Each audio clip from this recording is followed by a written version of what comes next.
I hope now. Hopefully, Julia is going to be okay. I just got her some juice to hydrate her. She had a little fever this morning of 101. I wanted to have a little video essay today.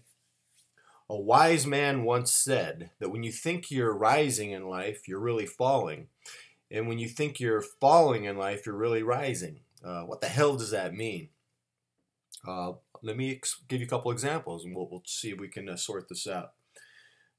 When I lived in Bakersfield 25 years ago, there was a gentleman about my age. He looked like Paul McCartney, not 100%, but pretty close, close enough so that when I would see him at the gym, women would come up to him, "Oh, you look like Paul McCartney." Or if I'd see him in clubs, women would come up to him, "Oh, you look like Paul McCartney," and you could tell he was doing pretty well in the women department because of his looking like Paul McCartney.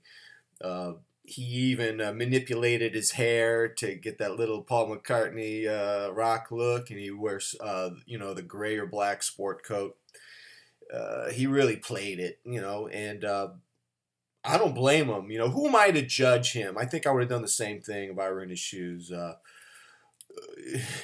The problem is, his gratification was very short-sighted, and it came too easily. It was a one-note shtick. It was a one-note gimmick, looking like Paul McCartney, and he was somewhat of a cipher. I love the word cipher, cipher. It means you are a zero, a non-entity. There's really no there there. There's not much personality, and as a result, you just kind of like rely on props. And he wasn't a bad person. He wasn't a highly annoying person, though I was slightly annoyed by the fact that he used this little gimmick. He seemed a little bit smug in looking like Paul McCartney, but honestly, there just wasn't a lot there. He was a mediocre, average human being who looked like Paul McCartney, and he got a lot of beautiful women. So, in the short term, I'm sure he was intoxicated. He was drugged by all the beautiful women that flocked him for looking like Paul McCartney. What do you think happened to him when he got a little older, little middle age? The cheeks got a little bit bloated.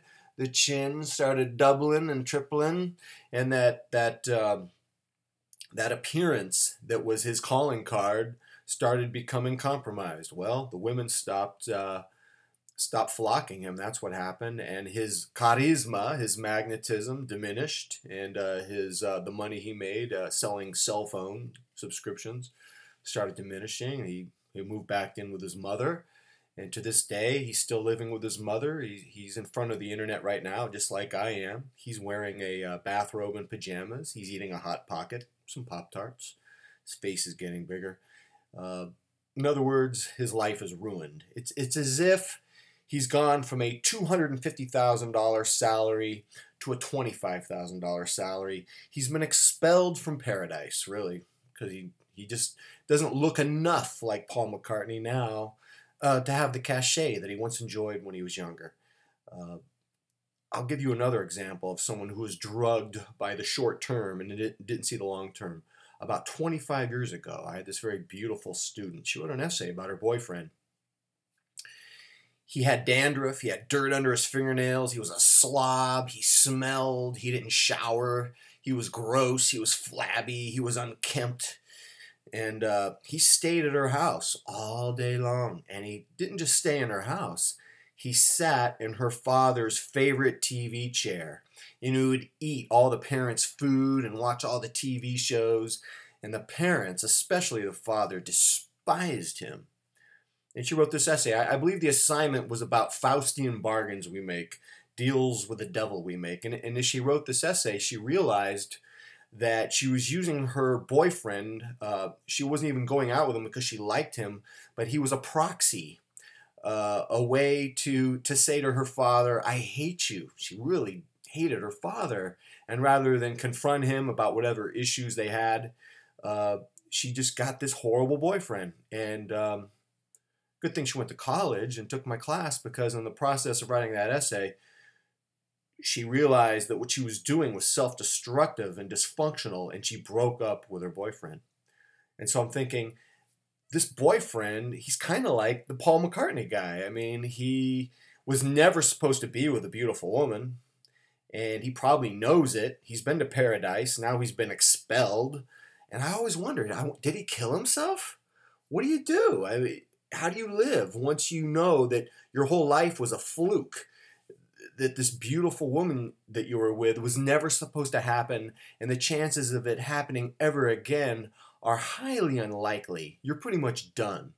And a lot of people, when I talk about this, they say, "You're such a pessimist, McMahon." Oh my God, this is an opportunity. A crisis is an opportunity for them to rebuild themselves, to reinvent themselves.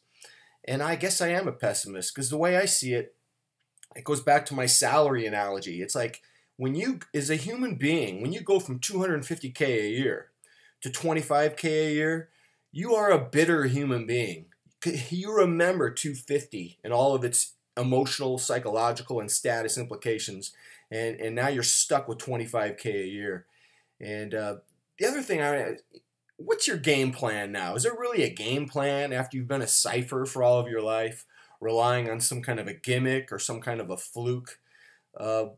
I would like to, I'm sure I'm going to concede that a very small percentage of people who are expelled from paradise, the way I just described, they do find some rebuilding, they do find meaning and higher purpose, and they do use the crisis as an opportunity. But honestly,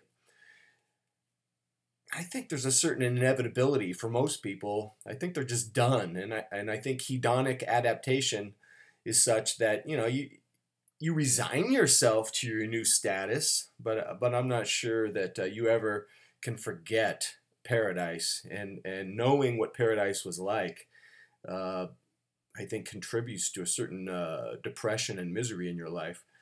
But perhaps I'm being too pessimistic.